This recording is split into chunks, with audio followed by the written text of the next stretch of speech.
여러분 안녕하십니까? 특집 KBS 5시 뉴스입니다.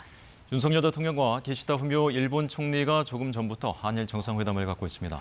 경제 안보 분야 협력 강화와 강제동원 해법 후속 조치가 논의되는 것으로 보이는데요. 일본 총리 관저 앞에 취재기자 나가 있습니다. 네, 조태현 기자, 지금 한일 정상회담에서 어떤 논의가 오가고 있을까요?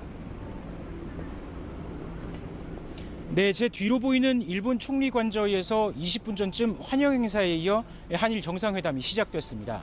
현재는 소수 참모만 배석한 가운데 주요 현안을 집중 논의하는 소인수 회담이 열리고 있을 걸로 보입니다.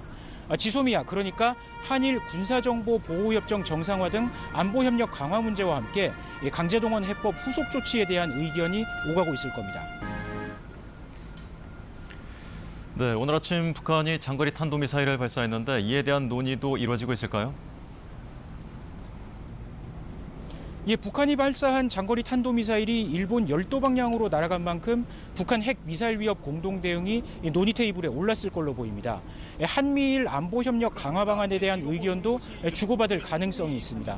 이를 위해 그간 중단됐던 한일 안보정책 협의회와 외교차 간 전략 대화 등을 재개하는 문제도 협의 대상입니다.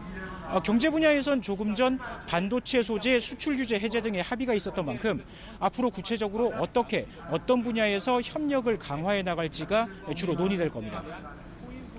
강제동원 해법 후속 조치, 그러니까 일본의 성의 있는 호응이 있을지도 관심이잖아요.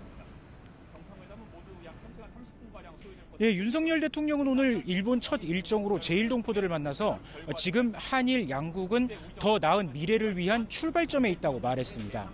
일본 언론 인터뷰에선 미래지향적 한일 관계를 위한 일본의 행동을 기대한다고 했습니다. 강제동원 해법에 대한 일본 측의 이른바 성의 있는 호응을 촉구한 겁니다. 정상회담에서 어떤 호응 조치가 나올진 이 정상회담 뒤에 열릴 공동 기자회견을 지켜봐야 할 것 같습니다. 지금까지 일본 도쿄에서 KBS 뉴스 조태현입니다.